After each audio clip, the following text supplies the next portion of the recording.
Welcome back to an episode of I'm Glad You're Here. Today's conversation is with Elizabeth Gascoigne, founder and CEO of Absence of Proof, a non-alcoholic pop-up bar experience. Elizabeth and I discuss how she built Absence of Proof, the non-alcoholic space, and the events she's been creating throughout major cities in the US that don't center around alcohol. Mocktails and sober-curious trends have been rising the last few years, and it's exciting to see people like Elizabeth build a landscape for more conscious connections. A lot of what I talk about in these episodes are meaningful ways of connecting to ourselves, and so I found this topic around the non-alcoholic space to be an important one. A big takeaway for me is not really having to define yourself to a label of I drink or I don't drink, but choosing flexibility and somewhere in that gray space to really navigate and discover what best suits you, and knowing that you always have options. I'm curious to hear what takeaways you have from this episode. So with that, let's get to it. Hi, Elizabeth. Good to see you. How are you doing today? I'm good. Thanks for having me on. Yeah, very, very excited. And as we kind of dive in here, would love to just quickly get your background, who you are, what you're doing. Yeah, absolutely. So Elizabeth, I am the founder of Absence of Proof, which is started as a non-alcoholic social community in New York. Really, we aimed to create intentional social experiences for those that were taking a night off of drinking, a lifetime off of drinking, whatever it was. We weren't asking questions. We just wanted to create a really fun, safe space for folks who still wanted to socialize and have these fun New York experiences, just with none of the downsides that alcohol can sometimes bring. So it started really with public events and building community that way, and then started to expand into private events. And then from there, I decided to quit my day job, which was advertising sales at the time, and kind of just like take the plunge and go all in with this. And that's when we started to get into e-commerce and distribution and all of those kind of fun things that are feeding the business side. But my passion is still really events and curating community. And it really just started with like a self-interested need of I had stopped drinking alcohol and felt like I had nowhere to go where I wasn't surrounded by like so much alcohol. Like there was not a place that people were moderating. It was like the bars in New York, everyone was super drunk all the time. So yeah, I was like, let's just create an environment with none of this and see how it goes. I love that. And you said a lot there. I think something that I really picked up on was just like the intentionality. Like it wasn't about being sober for X years or ever again. It was just a space where people could be sober curious and just for the evening, for the week, whatever it was. But I love that concept too of just non-judgment and just showing up and kind of transforming the nightlife scene. Yeah, totally. And that was the goal is like most of our people that come to our events are not sober. I know the other day we had like a news person come and she asked the table at the event, she was like, how many of you are sober? And no one raised their hand except for me, but I don't even really identify as sober. But it's just really interesting that like there's such a spectrum of this and there's now such room for being a mindful drinker or a questioning drinker or sober curious or however you want to identify that doesn't just put you into this box of I'm completely sober and I'm in recovery or I drink, period. Yeah. And I think that's really healthy for people because, you know, there's a lot of people who choose not to drink who are not alcoholics. And I think that's okay too. Yeah, totally. No, what you're saying really, really resonates. I think when we jump immediately to a label on anything, it's kind of this black and white mentality, like, oh, now I need to commit to this and I need to maintain that. I can never have a drink again. And that decision is a lot more daunting than I want to explore what this is like. I want to meet others that are also exploring and open and curious. So I think that's a really powerful movement. And that's something personally that I have been so challenged with is I feel like those are the two communities. It's split. It's either drinking or refraining 100%, and finding that balance is tricky. So I love that you guys are doing that. That's beautiful. Yeah, it's been a blast. I've met so many amazing people. And what's really interesting is everyone that I've talked to has a very different journey and different relationship with alcohol, and being able to be, you know, accepting of all of that, I think is awesome. And I also think too, we work a lot with like bars and restaurants, and bars and Mm. restaurants mostly are never going to be completely alcohol free, which is totally fine. But carving a seat at the table for someone who is choosing not to drink at those places is a newfound passion of mine, and making sure that every bar and restaurant that you go to has really amazing options so that you're never feeling left out. Because maybe you're going out with a group of friends who does enjoy, alcohol, and that's totally fine. And you don't want to have to say no, or I don't want to go to this place because there's no options or anything like that. So that's also something we're really focused on. Yeah, I love that. Rather than like, yeah, here's club soda. It's like, oh, let's have a fun mocktail and have some cool things in there and like enjoy your time too. Your time is just as valued and the experience is just as significant to you, with or without alcohol. Totally. Exactly. Yeah. So I'm curious, what was your personal journey like when you got to the point to create an event space that was alcohol free? Yeah. So my relationship with alcohol itself started when I was very young. So I was definitely like a teenage partier. And I decided when I was around 18 or 19 that that lifestyle was not going to get me where I wanted to be. I was kind of watching all my friends take these big transition steps in their lives right around college. And I felt like I was behind. I felt like, I was in the same party mindset that I was in high school. So I decided to just like remove alcohol altogether for a year and see what happened. And my life completely transformed for the better, and was able to just get really like honest with myself on who was I, what I wanted in my Mm. life. That's when I started to get into like yoga and meditation, all the things that are very important to me now. And so at the end of that year, I was like, well, my life has improved so much. And really the only variable that's changed is my relationship with alcohol. So like, why would I reincorporate that? So I ended up being completely sober from alcohol for 2 more years after that. And that's when I like really had achieved what I wanted in my life. I had like my dream job at the time, great group of friends, really healthy relationship with my family, all of those things that were not present when I was drinking. And then I was in my early 20s, and I think I had grown up, and I think a lot of us do. We imagine our early 20s as this party time, and like alcohol seems to Mm. be very important in that time. And so I was like, I don't want to give up my youth, was like, You grew up too fast because you're like 19 and figuring all this out. So then you had a moment.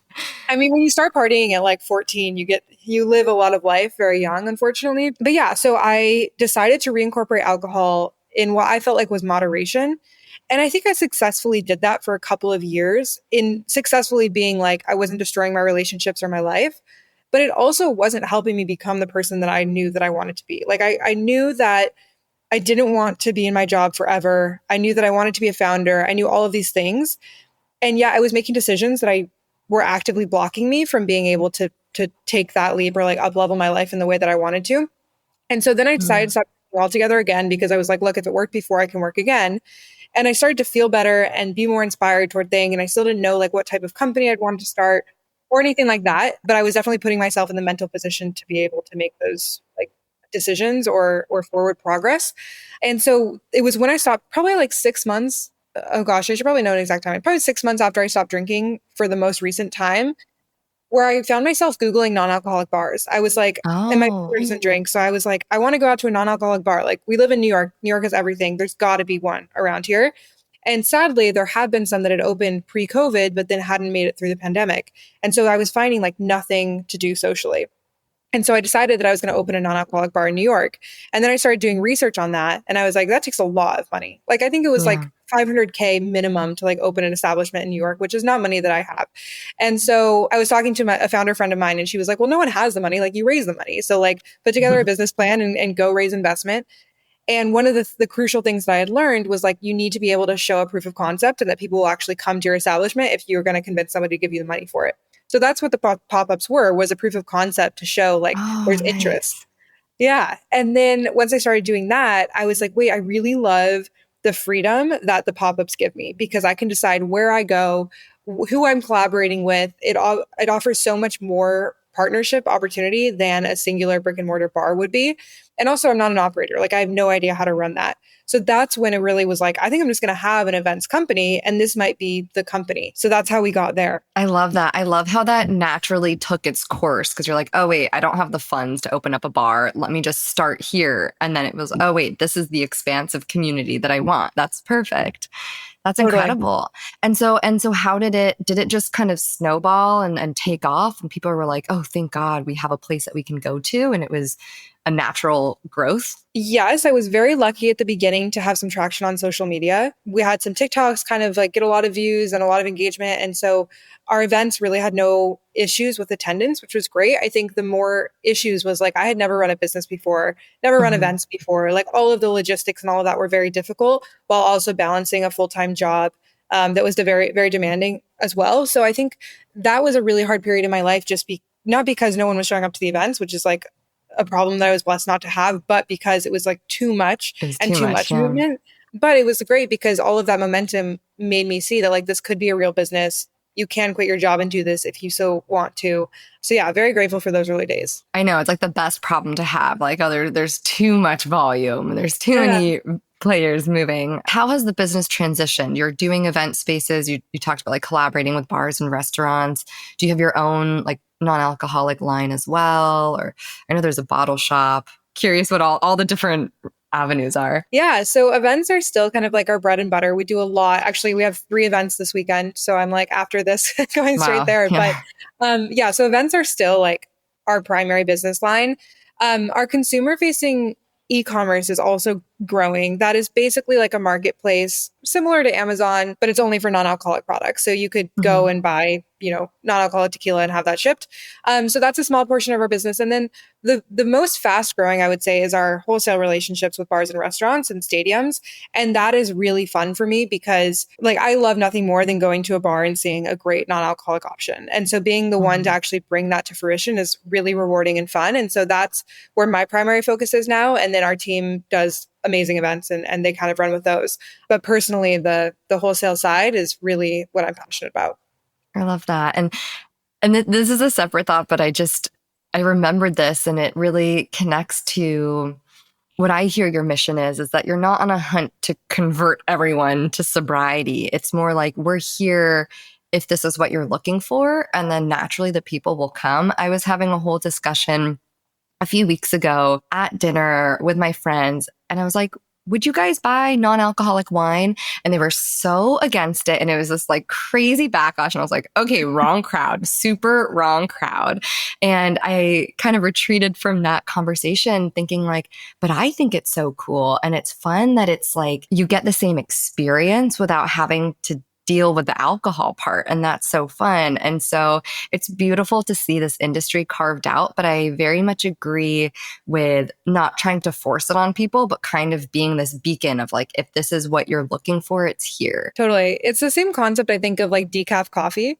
It's Yeah. like if people don't like the taste of coffee, then why would you drink decaf? But like I love my morning ritual and like caffeine gets me like wired. So if I want to have a decaf, like that's great. There's an interesting stat that just came out from Nielsen that said that 94% of folks who purchase non-alcoholic products also purchase alcohol, which means that most of these consumers on both sides are drinking both, which is great, and I think that we obviously have a lot of very vocal critics on social media, as everyone who's active on social media does. But we also have a lot of people who maybe we're in the middle. They're like, I don't totally get it. And then they try it and they're like, oh, this makes total sense. Like my night can now last longer. I can be more in control of my actions for longer. I could have the buzz that I want for longer without getting, really drunk or anything like that. And so I just think it's like such a net positive. Obviously, this is like what I eat, sleep, and breathe, but I think it's Hmm. I think it's so good for the world, honestly, that NA stuff exists. So but Yeah. yeah, you And definitely get your fair share of critics. yeah.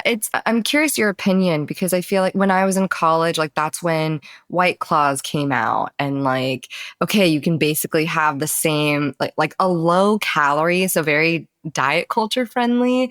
So like that low calorie, high alcohol for a seltzer. And that was like this whole new space. And it almost feels like creating that space was the gateway to get to the non-alcoholic. Like it doesn't actually even need to have alcohol in it. It can just mimic the coolness factor that we're taking from this White Claw truly kind of space.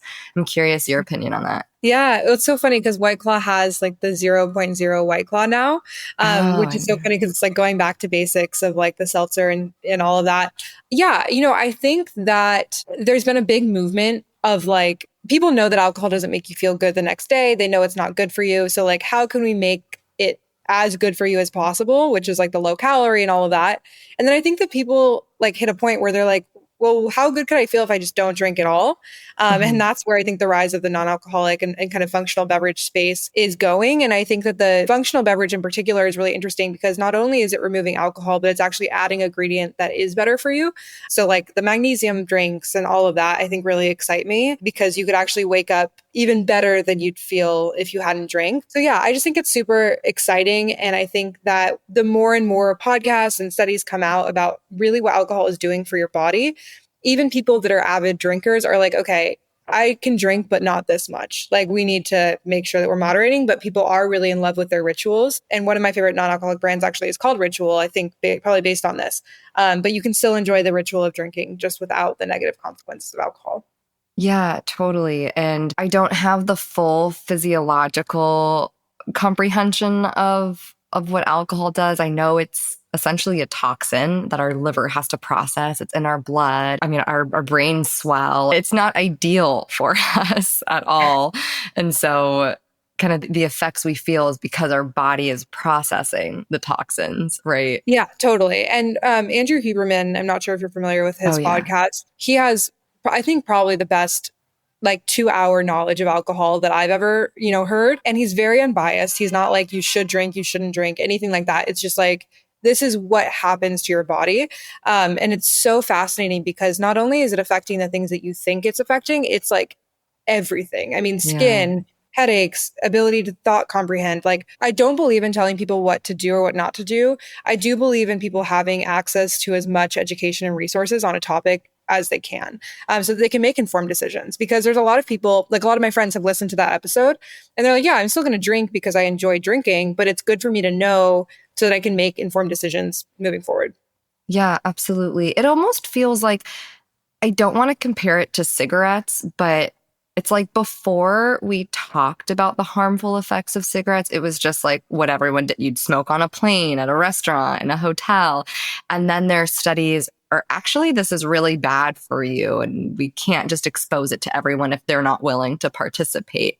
And so it's different because, smoke is in the air versus you're the one personally consuming, but the choice isn't taken away from you. There's just more knowledge out there and there's more awareness on how it affects and impacts our health. Yeah, and I think the comparison to nicotine is spot on. I've heard a few people describe it as that, and it's like the cool factor is very relevant, I think, for consumer behavior in general. It's like, is something considered cool and like what the cool kids are doing?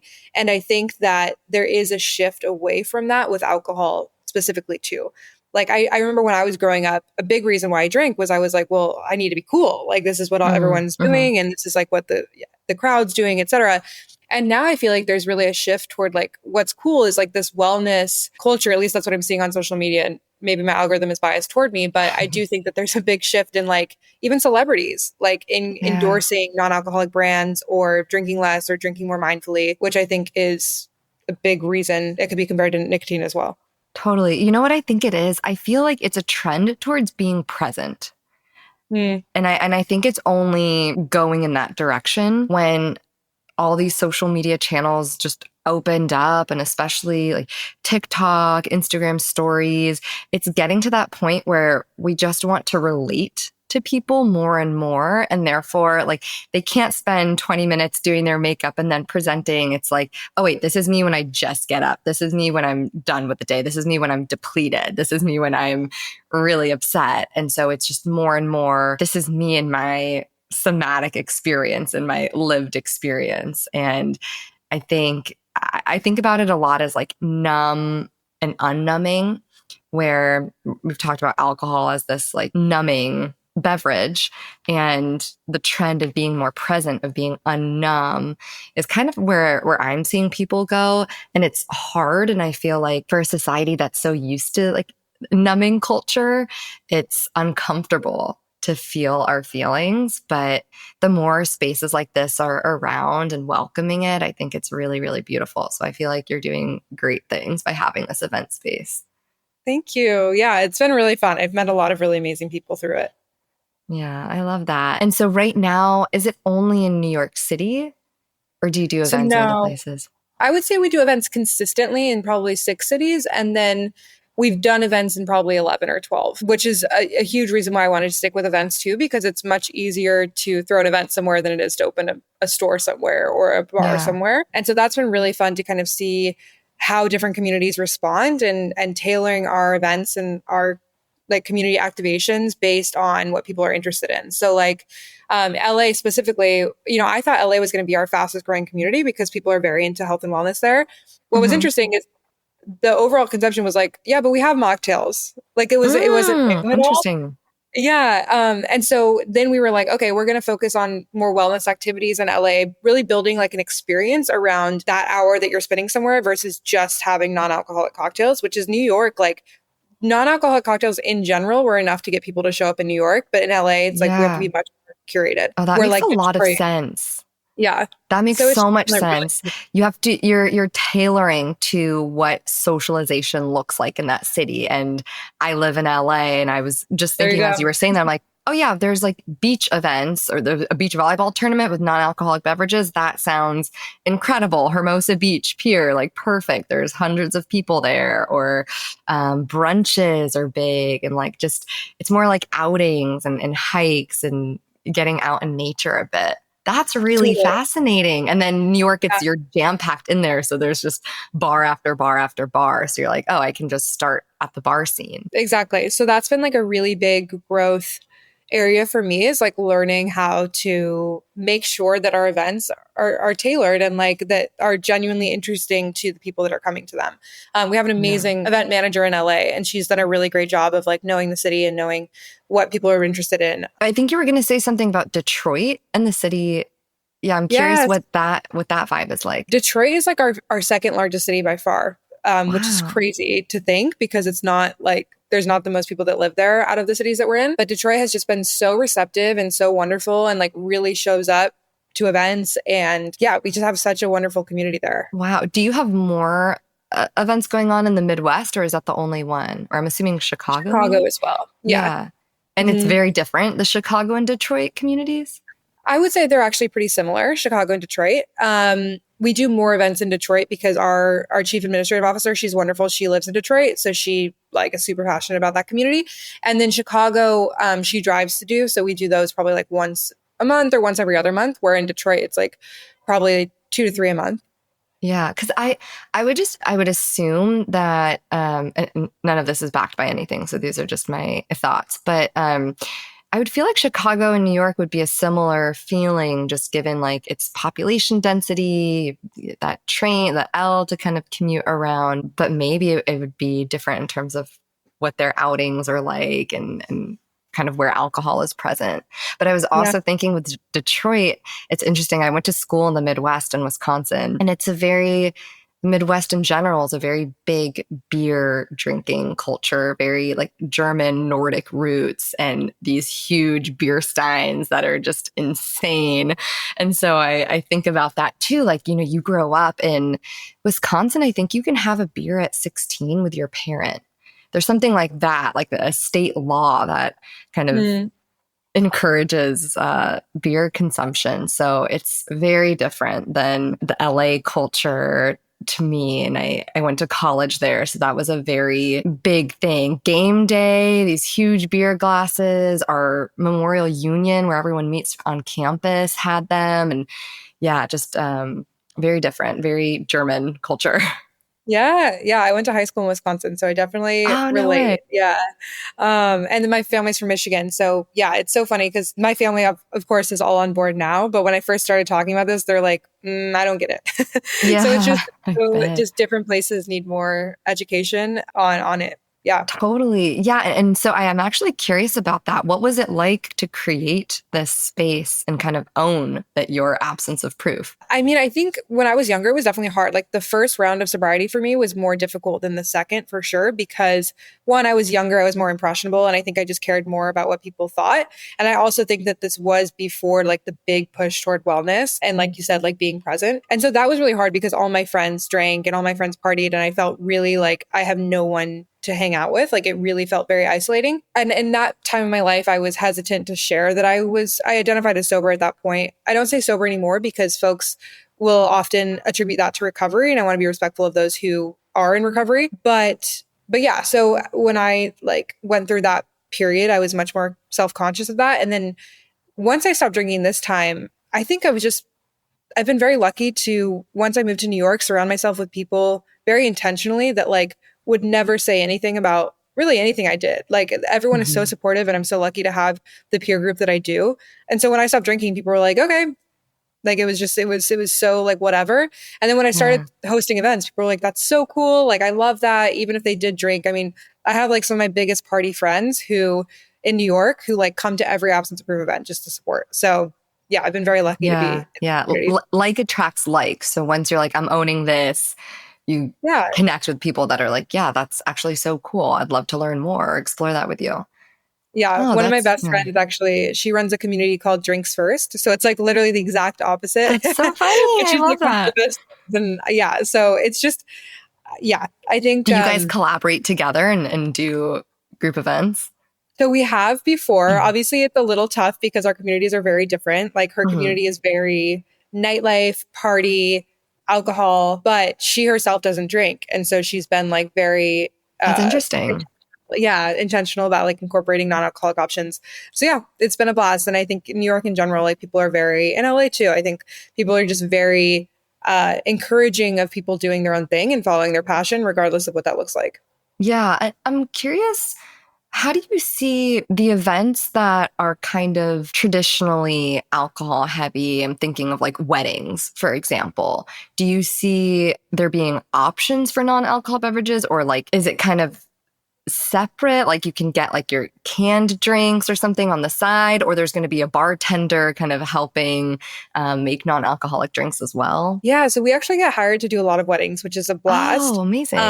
but typically, we are only getting hired for folks who are sober or do not drink for religious reasons. We have yet to be hired by someone who just wants us as an option, which makes sense because if you're paying for an open bar, you're just going to have them do the NA selection. But I am hopeful that more and more events will start incorporating like elevated options because I think that for so long it's been like, well, have a Coke, like have a soda. I don't know what you're, complaining about type of thing. So I'm encouraged by the progress. I think that there's been a lot of people who have reached out who have said like, hey, I've never thought of this before, but like, this is a great point. And like, I should have elevated options. So yeah. I like that. It's called elevated options. Yeah. That's how I like to describe it because like, I love a soda, like, don't get me wrong, or like a lemonade, but it's a very different experience than like cheersing a glass of champagne.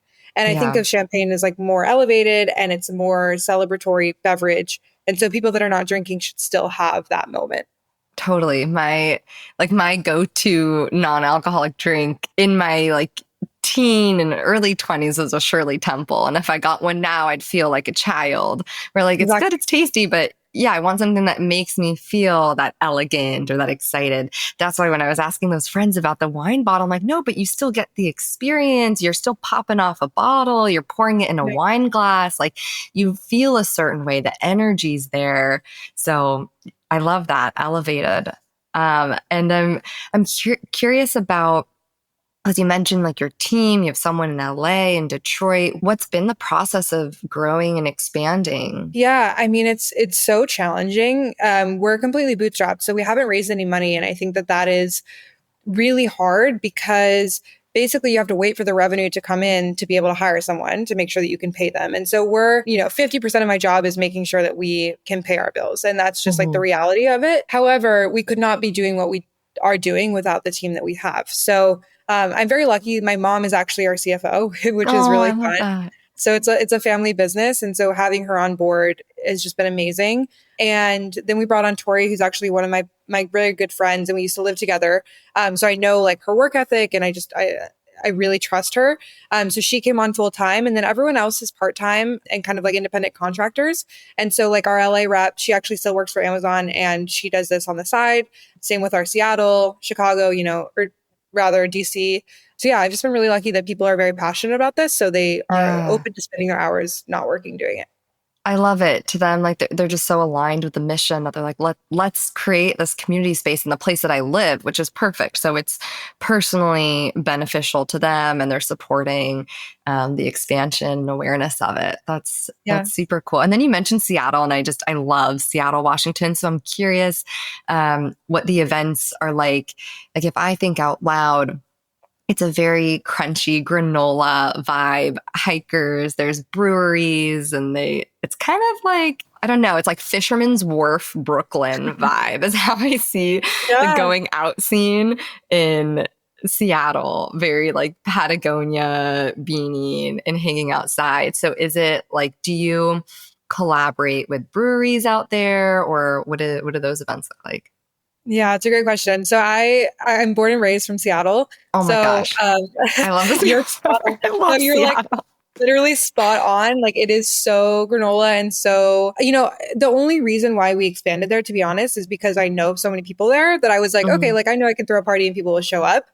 But it's so hard to get folks to show up in the same way that they will in New York. And so again, it's back to like, how do we tailor events that people are really excited about in Seattle? And so Seattle, we found that like crafting and like Oh hands-on yeah. activities like are amazing. So like we just did a pottery class last week in Seattle that sold out and like people loved that. But again, it was like a 6 p.m. pottery class, whereas New York, Yeah. it's like a 9 p.m. club night. So it's just so Yeah. different.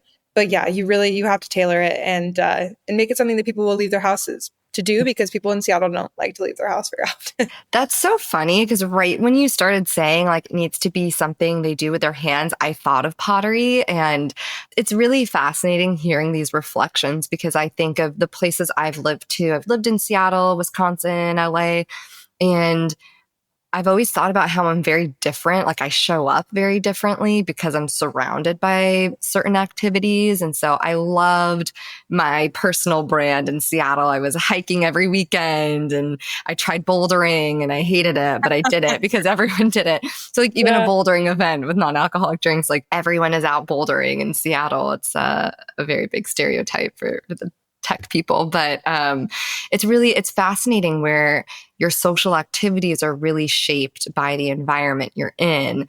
And so when we talk about the non-alcoholic space, it's, oh, let's see what these social events are, how they socialize in this space, and let's add in some room to explore the non-alcoholic side of it. totally.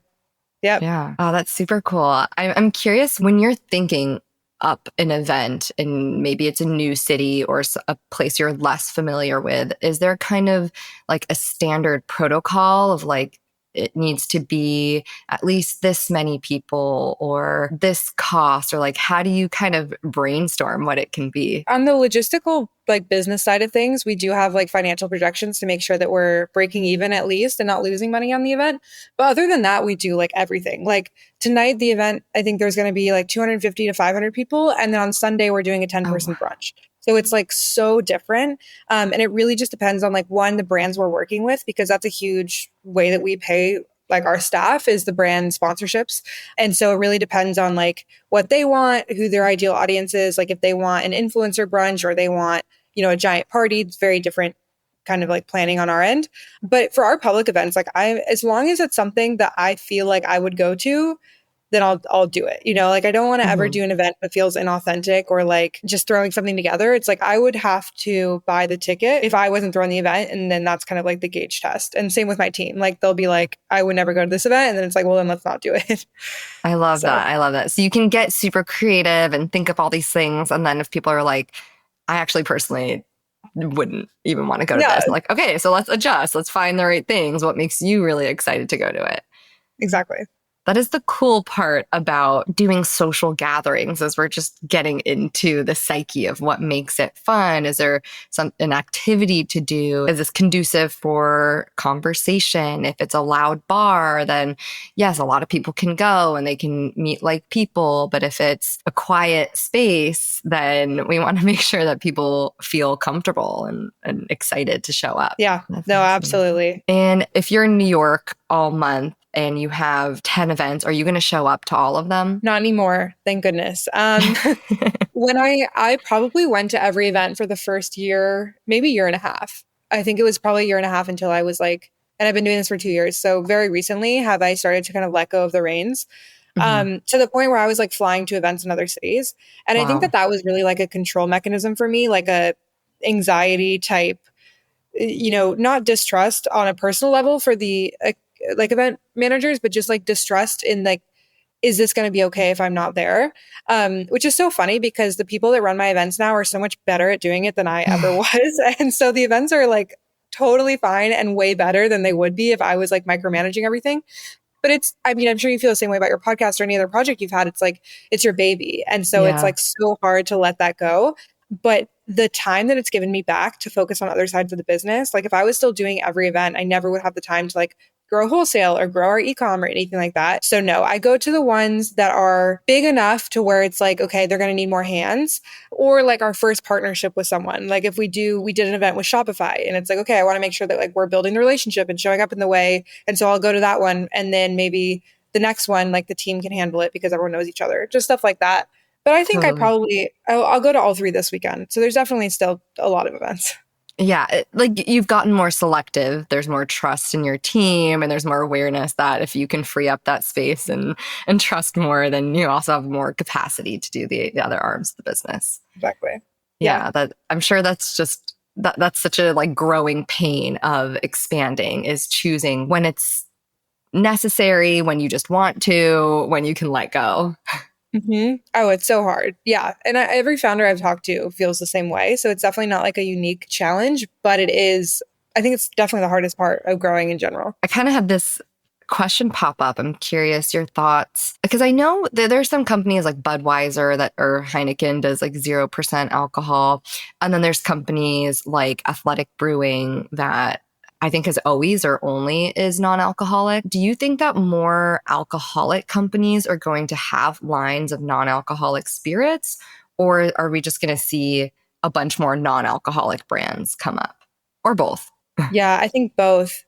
I think that the space is getting more and more saturated every day. Like every day, there's a new brand that launches in the NA space.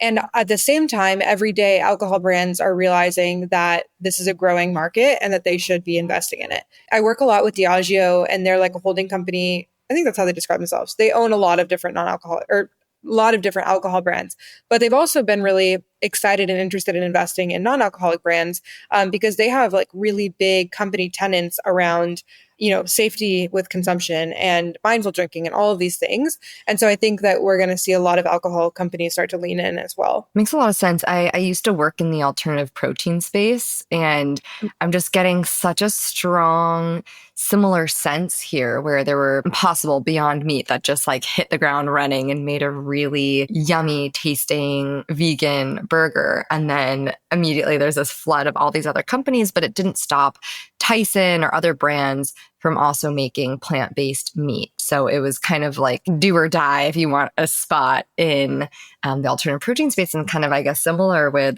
the NA space. There's going to be companies every day that are from the ground up, just non-alcoholic, because they're like, oh, here's a booming opportunity. Let's be in it. And then there's also the companies that are like, wait, we've been making whiskey for 160 years. Let's make the zero proof whiskey version and keep our cool look. And then we have that kind of sophisticate. We're already the Dior of alcohol. So now we can kind of be in that non-alcoholic space. And it's healthy for competition. And then it just, yeah, it creates more and more options. Yeah, it's a very exciting space to be in for sure.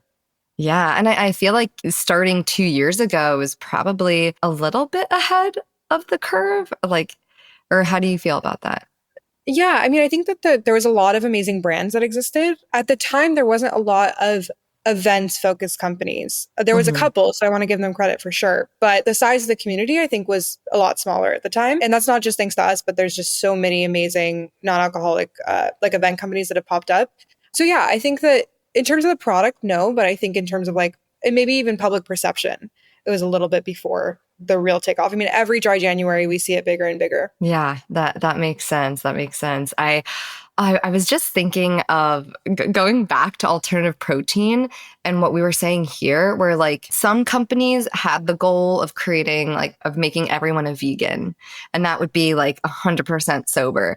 And then there were the companies that were targeting like Meatless Monday, which would be dry January, where it's like you don't have to commit. This can make you feel with alternative protein, I was like, this can make you feel like a better human for not creating more gas emissions and ruining climate. And then in this space, it's like, this can make you feel better and healthier and more present and connected with yourself. So it's some really cool parallels. And the nice part here that companies don't have to deal with in alternative protein, it was like insane with regulations. What is meat? If we grow it in a lab, if it's plant-based, is it on the same shelf as real meat? If it's a mixture, if it's a hybrid, what is that? And so the FDA and just everyone wanted their hand and how to kind of go about it. And then IP was crazy. And so this is really nice because this is a big part of our social life, but seeps into our health and our wellness and our awareness just the same.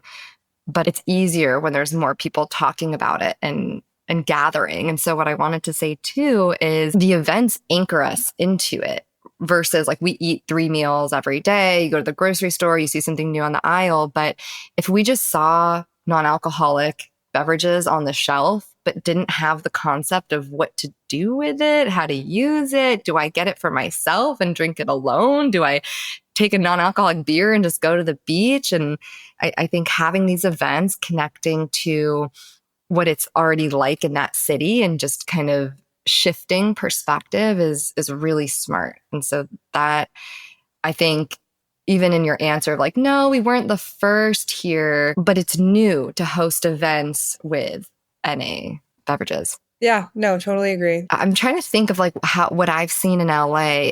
It feels like some bars have some really cool mocktails, but maybe going back to how I don't see like the nightlife the same way as New York, where maybe like if we go out to dinner, people get wine, but it's less aggressive drinking in the evenings and we're not like partying like crazy. And that's also probably because we have to deal with a lot of traffic and getting to different parts of town. Mm-hmm. So just a different layout of the city. But there have been lots of, I always just gravitate towards the beach, lots of beach events and breathwork classes, meditation, and then inviting these brands in. So it's really cool to see. Yeah, I always think about that because I used to live in LA as well. I feel like we've lived in the same places. I know, it's so cool. We're chasing each other. Yeah, I know. But yeah, like just with the driving culture in LA too, it's like I feel like I would go out in LA and you're going to like one neighborhood or one destination, where nightlife in New York, like no one's driving. So you can get as drunk as you want, as early as you want, and still like just subway everywhere, walk everywhere. Mm-hmm. And there's no restrictions on that. And so it just makes it a lot easier logistically for people to drink, which is how I found myself drinking a lot more than I'd like to in New York, because it's like, well, there's no reason not to. Like there's no DG excuse. So right, yeah. Right. There's no responsibility. And Uber, I will say, like has changed that responsibility anchor for sure. Yeah. And now there's almost another, like this is like meta, but like another shift with like self-driving cars. And we're going to get better at transportation. Even in LA, we're growing like this whole metro system that I think it's going to be more detached. It was almost like this exciting opportunity all of a sudden, like, oh, I don't have to drive somewhere, so I could have a drink. But now it's going to be like more and more ubiquitous. We're creating a metro system where we have Waymos all over. So these self-driving cars, and people are actually taking them now. And I think that like craze or this frenzy of like, oh, I'm going to do it because I can, is kind of losing its energy. And now it's like, oh, it's also just common. I don't really need a car in LA because I can take this transportation. So now I'm associating less and less with like the alcoholic privilege. Yeah, that makes a lot of sense. Yeah. I'm curious how that all unfolds too. When I think about Uber in its initial stages, and there's like all these horror stories of people like throwing up in the Ubers and this, and because they're just coming from a night out. And so I think generally we've gotten a lot more responsible with Ubers. And so maybe that trend will have its moment with self-driving cars and then also kind of phase out. But we'll see. But it's really interesting to have a discussion in which we're like looking at a whole industry and then looking at how people socialize and kind of connecting the two. Yeah, no, absolutely. This has been amazing. Thank you. Yeah, it was so fun. And so how do people find you and connect with you and find your events? Yeah, Absence of Proof on Instagram is really our kind of like main hub. We also have an email newsletter, which we send out all of our events ahead of time. So there's that. And then if you live in any particular city, normally we have like absence of proof underscore the city. So like for LA, we have a separate account so that we post only LA events there if you're only interested in that city. So that's also an option. Right. And then is there like a general range of like how much events cost, or does it really depend? It so depends. We try to keep it as affordable as possible and like have brand sponsors that can kind of help make up that difference. I would say anywhere from like, I mean, we've had free events all the way to probably like $50 is the highest that we do. And again, that's usually if there's like food or something else included, but we try to keep it as low as possible. Awesome. Yeah, cool. Well, it's really smart to also separate out so people can find it easily. But Elizabeth, thank you so much for this conversation. I'm really excited for all the things that you're currently doing and just how it continues to evolve in this space. Yeah, thanks for having me. This was great. Yeah, of course. All right. Bye-bye.